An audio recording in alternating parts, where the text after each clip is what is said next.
Hello, and welcome back to Market House, the show where we talk all things Disney. My name is Caleb, and I am the host of this show, and I am really looking forward to this episode. And one of the main reasons is I'm having those Disney withdrawals. We just came back from a trip down to the parks, and after a week of normal life, I am over it already. I'd like to go back down and enjoy what Disney has to offer, and that is no stress, no bills, right? You don't have to worry about any of that while you're down there, so I miss it. But doing this show definitely helps, scratch that Disney itch. So join me as we talk about the latest Disney news, as well as in this episode, we're going to be giving some first-timers some useful tips for navigating the parks. And I know even folks that haven't even been for the first time, if you haven't been for the last 5 years, a lot of things have changed pre-COVID to now post-COVID, and it's a new Disneyland, that's for sure. So let's go ahead and dive into that news.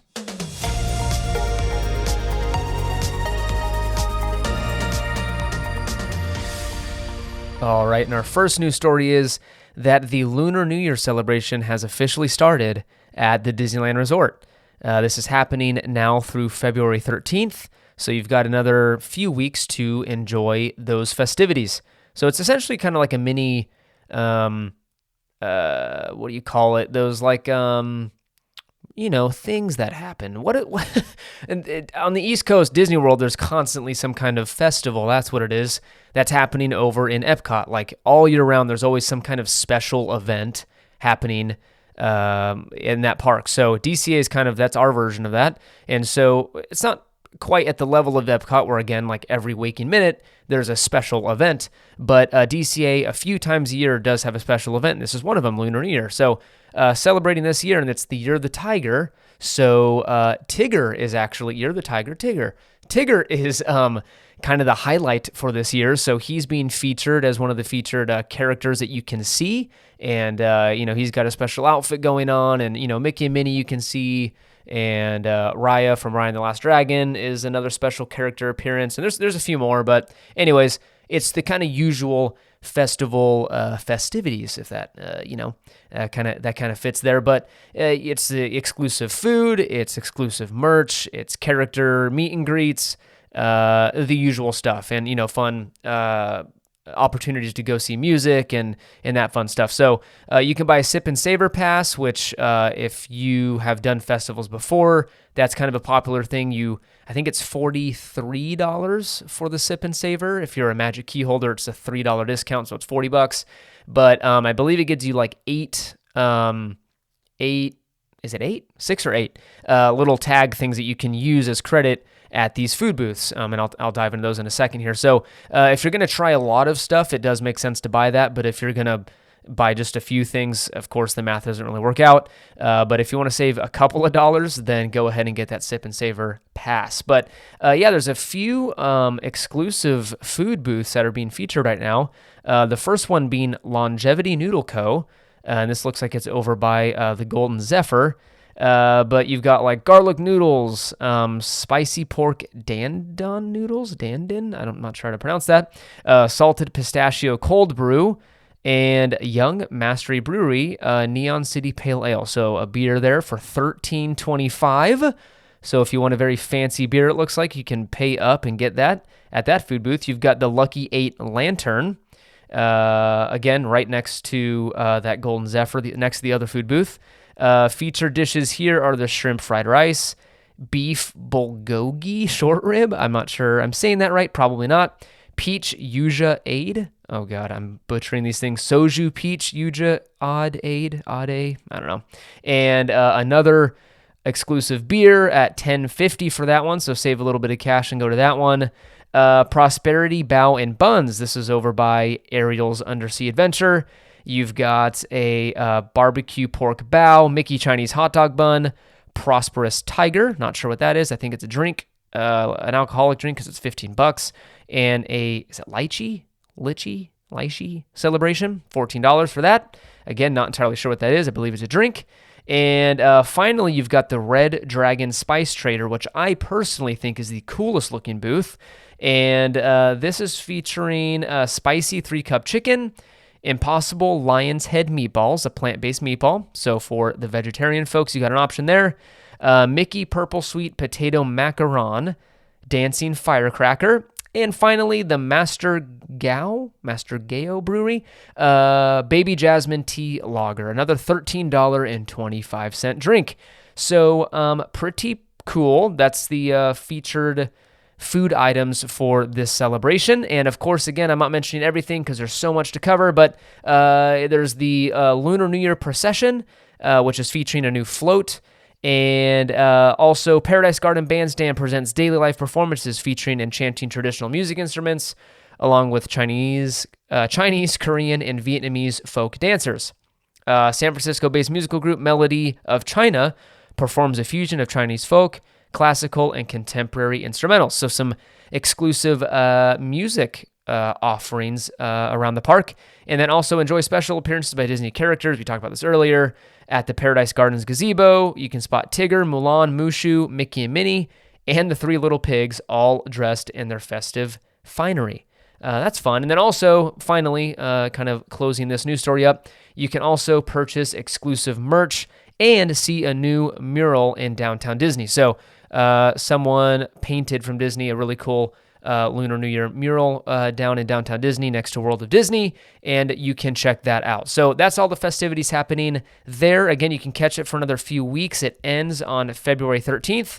So if you're planning a trip, you get a little special flavor for the Lunar New Year.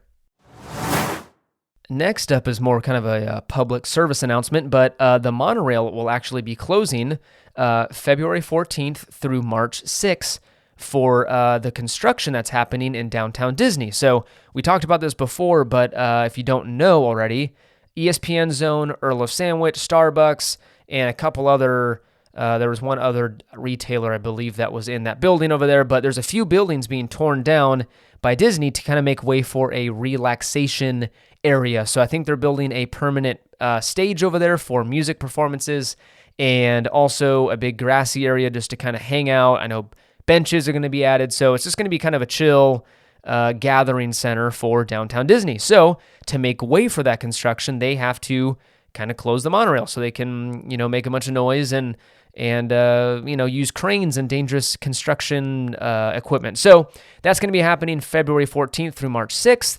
So do not try and catch the monorail because it won't be running. Next up, we have a new hot item being sold at the Starbucks in Disneyland Resort. This thing was actually, I think, released the weekend that my wife and I went to the parks, which is the first weekend, the second weekend of January. Now I'm forgetting when we went. So anyways, we went a couple weeks ago, whatever that was, and we were in Starbucks and we noticed this new tumbler. It's a Starbucks cup, essentially, and it's pink with gems around it, and it's a pretty cup, I guess. It's kind of a standard tumbler, just looks a little nicer. And I noticed a bunch of people in line, like they had like 3 or 4 in their hands, and they were buying them. So I was like, oh, check this out. So we're looking at it, and I look at the price. It's $50. It's $50 for a freaking plastic cup. So I was like, yikes. And my wife was like, yeah, not interested for $50. And don't worry about it. So put it back. And the lady behind us, like, she kind of started laughing at my reaction. I was like, yeah, $50 for this thing. Like, who the heck would buy this? And I kind of felt bad because she was buying it and she was buying like 5 of them. But anyways, this is a hot new item because we went to Starbucks the next morning and they were sold out. So clearly when they're in stock, it's kind of like, when Mickey ears come out and it's the new hot item or a mini ears, whatever, and they sell out in about 2 hours. This is that item, I believe. So this is the hot new West Coast version of basically what's happening over in Disney World with the Figment popcorn bucket. And that's not really an official news story in this episode, but just look up Figment popcorn bucket and you'll see the absolute craziness that's happening over in Disney World. Teaser, people are waiting like 6 to 8 hours for a popcorn bucket. And I'm a fan of popcorn buckets. Like, I waited in line for a Jack Skellington one. I waited like 35 minutes, not 8 hours. So not a giant fan, clearly, of the popcorn buckets, but some people are. But anyways, that's the West Coast version of that popcorn bucket for Disneyland. So yeah, it's a Starbucks tumbler. If you've got a spare $50 just rattling in your pocket, this might be an item you want. All right, and our final news story is actually kind of some breaking news.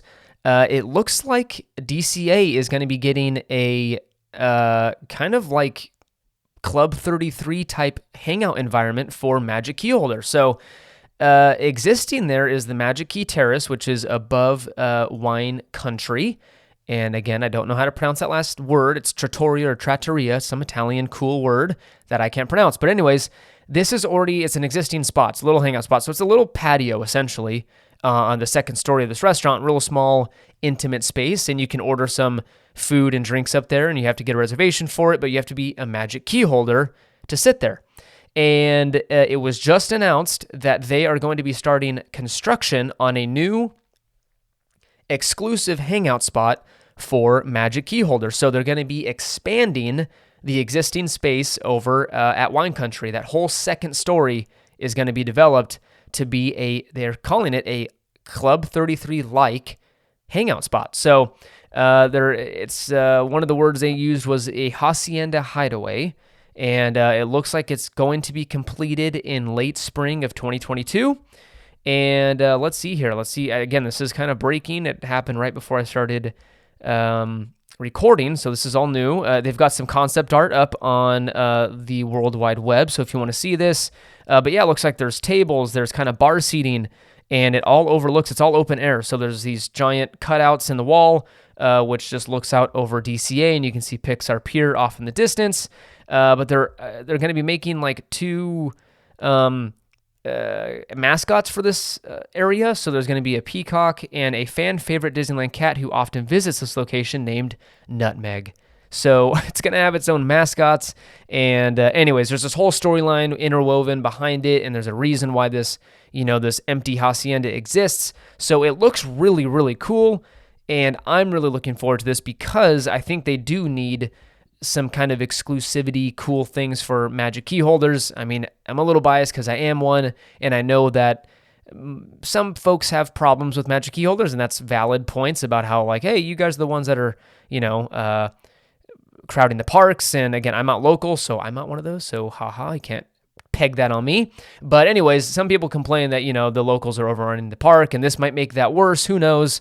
But anyways, it looks like a fun, exclusive hangout/dining location for Magic Key holders. Okay, so that brings us to this episode's main segment, and that is tips for first-time guests of the Disneyland Resort. And this kind of got brought up because a close friend of ours, reached out and asked for some tips for their upcoming Disney trip. And I can just kind of think like, hey, you freaks that go to Disneyland all the time and waste your hard-earned money, can you give us some tips? Because we don't go as often because we're not weird like you. So anyways, this friend reached out and said, hey, do you have any kind of tips for me? I haven't been there in a long time. And she's bringing her daughter. And anyways, they were looking for some helpful tips. So I was like, hey, this is something I haven't shared on the podcast. So this is a perfect opportunity to do that. So these are some tips for folks that either you haven't been before or you just go infrequently, right? The parks are constantly changing, and for folks that go every maybe 3 to 5 years, it's a new park every single time you go. There's new rides, new systems put in place, and just a different way to approach the parks and kind of get the best bang for your buck. So anyways, we all know that Disney can be stressful, right? And there's so much to do with so little time. And, most of our friends do those 2 to 3 day trips, and there's just a lot to tackle, especially with kids, and even not with kids. I mean, anybody, it's just a lot to do because there's so many good things to do down there, and there's only so much time. So that kind of leads us to our first tip, and that is do at least a 3-day park hopper ticket. And not even at least, I would just say the recommended, length of time for the Disneyland Resort is a 3-day park hopper. And 2 days, it may be just enough to get the main rides done, right? The big e-ticket ones, the ones you see all over the advertisements and the stuff that you think of when you think of Disney and DCA.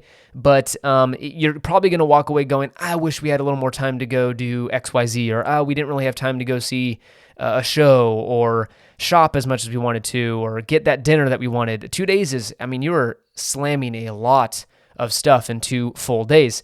4 days is, I would argue, maybe a little too long. If you're the type that wants to really take your time and kind of money's no object, then 4 days I think would be amazing. But for the value and for the kind of return on investment, I think that 3-day park hoppers for most people is a perfect amount of time to tackle everything at those parks. And let me tell you why I'm, again, saying park hopper there. That's kind of the key word, why it's worth it. And it's $60 extra. I looked it up. For a 3-day park hopper, it's $60 extra than the base ticket. So you can do 3-day theme park tickets, which is you have to select just one park per day you're there. And so you're going to be at one park 2 days and the other one. And a park hopper is just another $60 on top of that. So I would argue save a little extra money and get that park hopper because the resort is so compact. So it's just an easy, legit, like 100-yard walk over to the next park. It's not like Disney World where you have to, when you park hop, it's an hour investment, right? You actually have to get some sort of transportation, whether it be a bus, a monorail, Skyliner. There's just a boat. You can take a boat to Magic Kingdom. But in Disneyland, it's seriously just a 2-minute walk across to the other park and you just get in line and you're right there. So you can get a lot more done that way. And if you've done a few big rides over in Disneyland and you look at it in your app and you go, oh, Guardians of the Galaxy is a 20-minute wait. Let's just hop over there. You can hop over there in 5 minutes. So it's very convenient. And I would argue it's well worth the money to get that park hopper. My next tip would be to try and visit during the middle of the week. So try and go during a weekday. So whether that be Tuesday through Thursday or a Monday kind of trip through Wednesday, just try and avoid the Friday, Saturday, Sunday days because those are by far the busiest, of course, because people are off work and off whatever, and they want to utilize those 2 weekend days. And I get that for, the working folks out there, PTO, and also the kids are out of school, so that's just more convenient. But I will say you're going to pay in wait time. So if you go during the weekend, just know that those wait times are going to be longer, and that's just kind of part of the game. If you have to visit during a weekend, and if there's just no other option, that's what works for your family, then I would suggest you go during a weekend in January or February because those are by far the slowest months of the park. And you're just not going to get caught up like a weekend in June or July. You will hate your life, I think, honestly. You'll just by 3 o'clock go, hey, great, we went on 3 rides. I'm sweating. I'm angry, I'm hungry, and I'm tired, and I paid $1,000 to be here, and this is going great. So if you're going to go during a weekend, go at least when there's some decent weather and a little less people to, bog down those wait times. And that, again, kind of is a segue into my next tip, and that is avoid the summer at all costs. Please, if at all possible, do not go pretty much June through August. And I would even say maybe it bleeds into a little bit of September. And that is because just Southern California is so flipping hot during the summer. And you'll get those freak days where it's windy because you get those Santa Ana winds that blows through the park and it will be, in the low 80s or whatever. Those are rare and recent history is showing and, just the temperature, it's just constantly hot.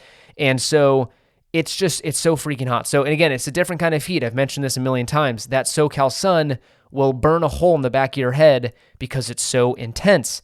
So it'll easily get to 97 degrees at 3 o'clock, man, and it is oppressive. So again, you'll be sweating.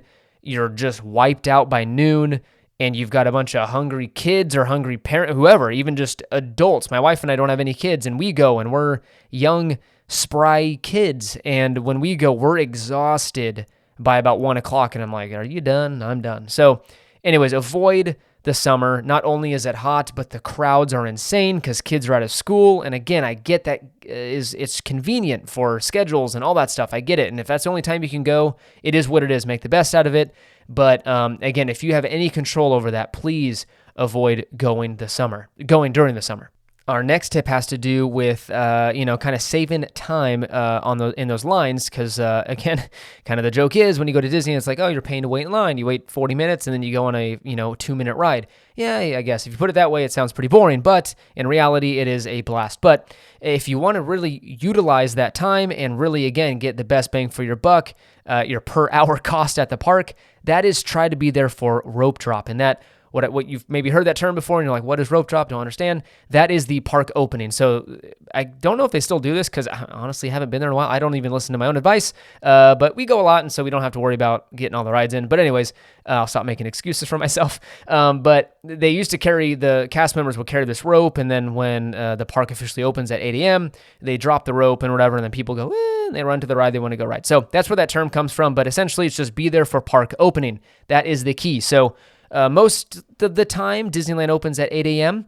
So, and that varies throughout the year by season. So honestly, when slow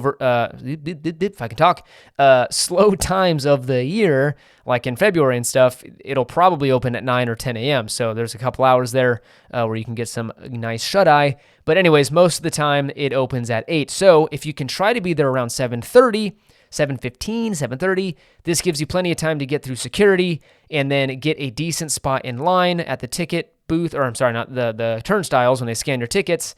And then you can get a decent positioning, I guess, in that big crowd to go in. And if you wait during this very crucial, like 2-hour period, 8 to 10 a.m., you can get a lot of stuff done in the park. And you can get probably a solid 4 to 5 rides done, whereas if you showed up a couple hours later, you'll get 2 done in that same amount of time. It's just people like to sleep in a little bit on vacation. I'm one of those. I get that. So most people will opt to sleep in a little bit and get there later in the day. But if you really want to utilize your time, then get there at rope drop. And this is kind of a sub tip of this one I just talked about. But my advice would probably be don't rush to Rise of the Resistance. And that's that E+ ticket, like the biggest ride right now at Disneyland over in Galaxy's Edge. But I wouldn't rush there because that's everyone else's plan. So you'll end up waiting around the same time for Rise. I mean, maybe you'll wait 20 minutes or something like that. But or you'll save maybe 20 minutes than just waiting, then going later in the day, but you'll end up waiting probably even at rope drop an hour to hour and a half to get on that ride. It's very popular. So I would utilize that time to go ride Space Mountain, Big Thunder Mountain Railroad, Indiana Jones, Peter Pan. That's a very popular ride in Fantasyland. So I would knock out, honestly, I would go for quantity over the newest ride, just so you can knock out a ton of stuff, just knowing, hey, we rode 4 or 5 rides and really utilize those 2 hours. And I don't know. That would be my little 2 cents there, is just not to rush straight to Rise of the Resistance, because that's everyone else's plan. And at that point, you're just joining an angry mob heading towards that attraction. And if you rope drop DCA over at California Adventure, I would definitely knock out Radiator Springs Racers, Guardians of the Galaxy, Incredicoaster, and Soarin'. Because those are insanely popular, and those can easily, during busy times of year, get up to 2 hours, 2.5 hours. So knock those rides out in the morning. Another thing that I would advise you to do, again, all these things are just suggestions. This is not the Disneyland Bible. You don't need to follow these things step per step. But my next tip is, if you have little ones, take a break in the middle of the day. It's not worth trying to make it the whole day without naps, or just it's not worth like just, hey, kick your feet up on the bench for 5 minutes and we're going to go another 7 hours. It is a long, long day, even for adults. And I've just seen, again, I was a child once. We don't have kids right now, but I'm just saying from experience, growing up and going to the parks, those nap times, again, I didn't want to go, but those forced nap times back at the hotel were critical, because you've got a whole nother giant section of your day at the end of the day. I mean, you've got fireworks that start at 9 or 9:30. You've got Fantasmic, which is returning this year, World of Color, all these giant spectacles that you want to catch at nighttime, and you want your kids to be awake and at least enjoying life around 9:30 p.m. And so by the time you get back to your hotel and stuff, that's 11 o'clock probably. So it can be really late nights, and just trying to push through, again, a long day, waking up, and getting to the park around 8, and trying to power through all day is just impossible, even for adults, let alone kids. So I would just advise, like, it is so worth it to go back and get a little nap in or rest time around 2, 3 o'clock after lunch, because that's the hottest part of the day down there. It can easily, again, hit close to 100 degrees in the early afternoon, and just head back once the sun starts to set and enjoy the rest of the day at the park. But try and build in some rest time. My next tip is utilize that Disneyland app. And I know you're probably thinking like, hey, the last thing I want to do is be on my phone during vacation or have to whatever juggle with some stupid app. I know it can be a pain, but it is so useful, because it's not only going to show you wait times for rides and entertainment schedules. So if you want to catch a parade or see when certain characters are going to be out so you can go get pictures, it not only shows you all that stuff, so it's a great info system, but it also will allow you to mobile order, which is another giant tip of mine. Please don't wait in those standby lines, essentially, those lines, physical lines for food. It is a giant waste of time, because now you can put in your order an hour before you want to eat if you want, a couple hours away from when you want to eat. So you just lock in a time slot on the app for the restaurant you want to eat at, and you can just order all your food off of the app and pay. It's very convenient. So they'll let you know when your food's done. You walk up and show them your order number, and they'll just hand you your food. So very efficient time-wise, and also just saves you from waiting in yet another line during the day.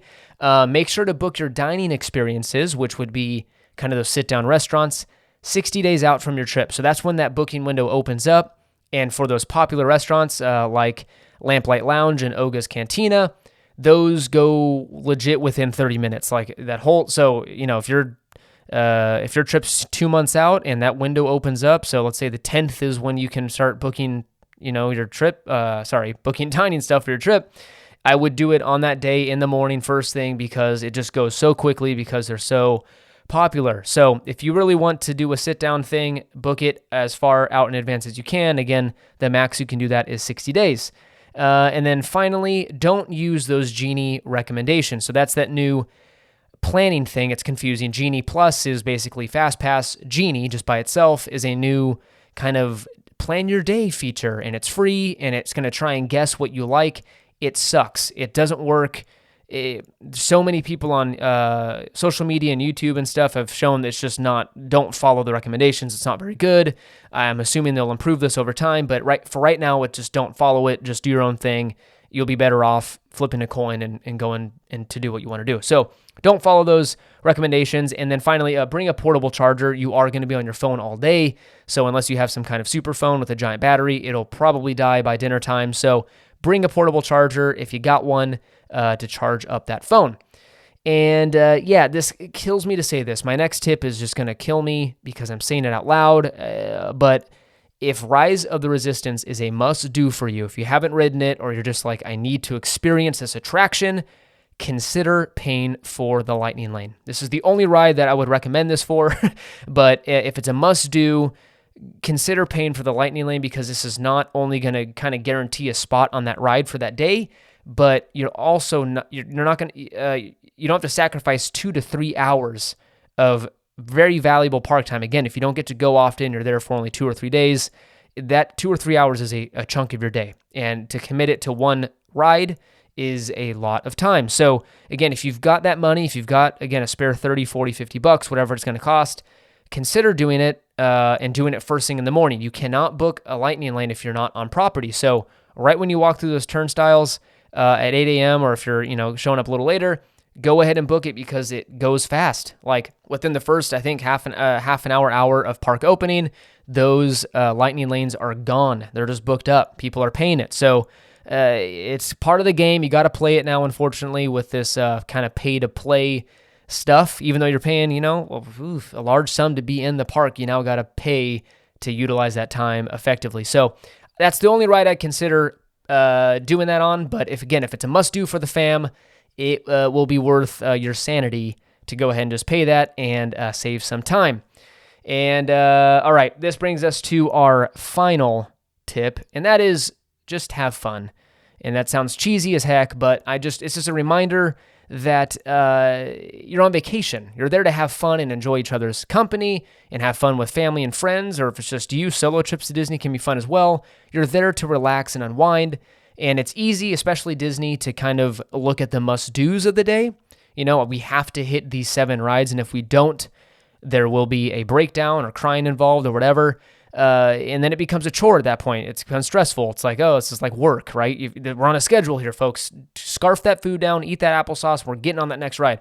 So it can easily get to that point, and I get it. It's a lot to manage. But some of my best memories at the park are just kind of hanging out, right? You don't need to be on a ride to be having fun at the Disneyland parks. My wife and I love just grabbing a coffee or popcorn or whatever, sitting on a bench near Cinderella's castle. Not Cinderella's castle, that's in Disney World. Sleeping Beauty castle, and just sitting back and enjoying some food and people watching and just kind of hanging out.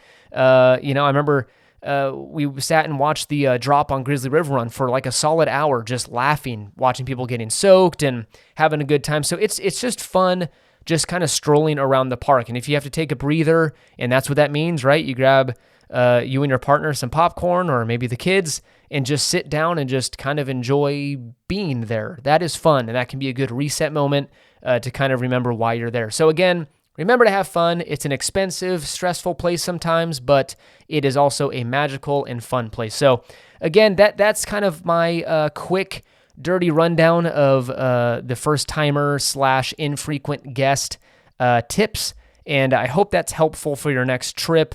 A lot of things have changed, and they will continue to change, so those might change over the years. But again, anyways, those are my tips for any kind of newcomer to the Disneyland world.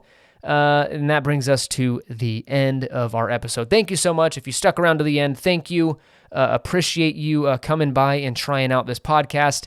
And you can find us on Instagram at Market House Podcast, where you'll find our trip adventures and pictures from our adventures down at the park. And you know what? This is the first time I'm going to request this, but now that we have a good solid, this is our 17th episode. So now that we have a nice backlog of content, if you are enjoying the show, consider dropping a review on Apple Podcast, or Spotify allows that now. But again, if you like the show, consider a 5-star review. Don't be like the folks on Yelp. You go on a local restaurant and they're like, the tostadas were amazing and the chips and salsa were delicious and we just loved everything about it. 3 stars, 3 out of 5 stars. And you're like, thanks. I'm not sure how the star system works. Usually if that's a raving review, you want to leave 5. So anyways, if you enjoy it, please consider a 5-star. If you've got some honest feedback, share it. I don't, it hurt my feelings and I'll cry about it, but go ahead and share that if you want, or send us a message on Instagram. But anyways, consider leaving a review if you've got the time. Thank you so much for listening, and we will see you next time. Have a great week.